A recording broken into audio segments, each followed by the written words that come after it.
लोग ना सवाल करते हैं, जैसे जश्न मिलादुल नबी का मौका आता है सवाल करते हैं। ये किताब है देखें, जमात इस्लामी की छपी हुई, इसके पीछे टाइटल पर लिखा हुआ है हम सैयद मौदूदी के 100 साला यौम विलादत पर अहद करते हैं। 100 साला यौम विलादत पर अपने सरदार का यौम विलादत मनाया जा सकता तो शिरक नहीं होता, तो प्यारे मुस्तफा का जश्न विलादत मनाया जाए तो शिरक कैसे हो।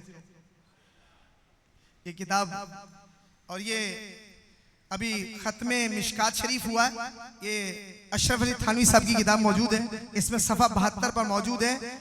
आप अपने दौर में ये थानवी कह रहे हैं कि खत्मे मसनवी शरीफ हुआ। क्या हुआ?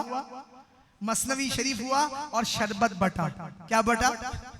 कहा जरूरत नहीं मगर बांट दे बुजुर्गों के इसाले सवाब के, इसमें हरज नहीं। तो इसलिए ये बात मैंने आपको इसलिए सुनाई है। कई लोग सवाल करते हैं खत्म शरीफ करना ये क्या? तो ये किताबें आपको बाहवाला इसलिए बता दी जाती हैं ताकि आप मुतमईन रहें कि अहले सुन्नत की हर बात बाहवाला, यही तरीका गुफ्तगू है बहुत आला। ए परवरदिगार हमें अमल की तौफीक। माशाअल्लाह आपने